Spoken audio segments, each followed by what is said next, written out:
Caged Aggression 20 continues with fight number 2. Brandon Anderson versus Alex Bartels. Making his way to the octagon right now is Brandon Anderson, 5'7", 125 pounds, fighting out of Washington, Illinois, and is an independent fighter. Having the chance to sit and talk with Brandon before the fights, he mentioned that it's been a bit of a struggle to balance his family life, his work, and also trying to find time to train. So he hasn't fought in over 3 years at this point. So how hard is it going to be for him to shake that ring rust once he walks in? I'll tell you what, as a family man myself, it ain't never easy, and it gets harder and harder the older you get. The older your kids get, the worse it gets. I mean, you just find, at least in myself, I know I tend to make more excuses on why I feel I don't need to do something at the time. And you know what? I miss out on a lot of fights because I'm never in fight shape. Oh, no.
Coming like Dustin Ortiz right now.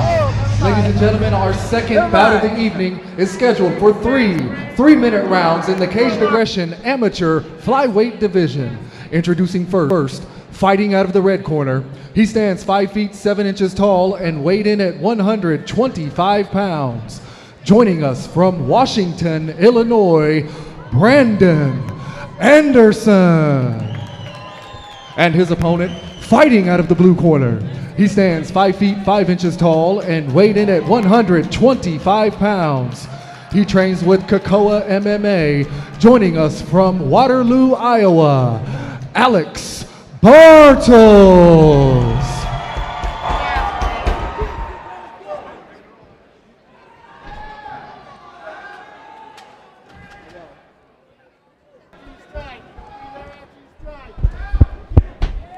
Double.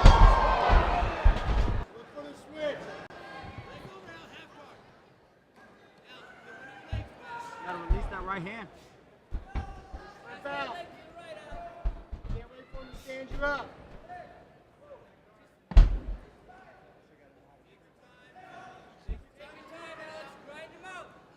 Don't broke that right arm.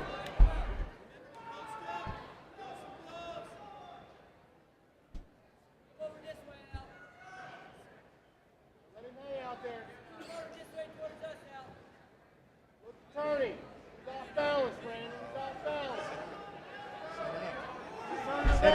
Sit up into it. There you go. Yep. Tighten it up. Turn down.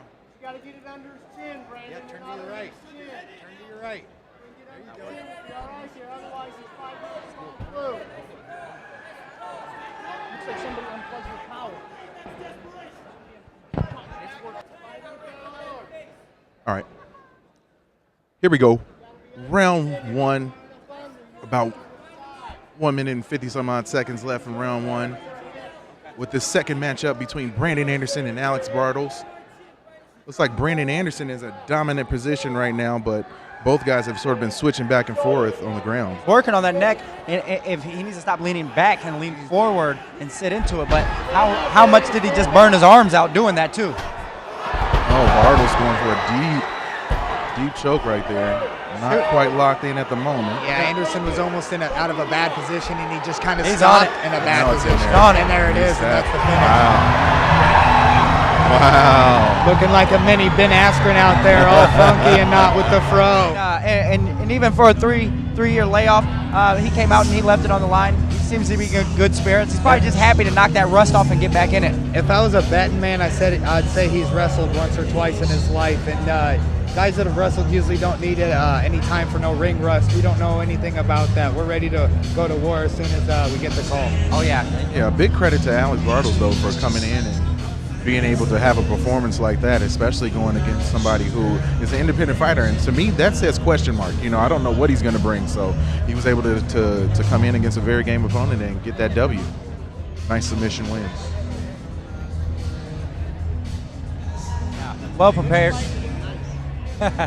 Well, Ladies and gentlemen, your well referee, prepared. Eric He had Carr, has called us Bob out for this and Wade contest in his corner. at 1 minute 52 seconds into round one, declaring your winner by submission due to rear naked choke, Alex Bartels.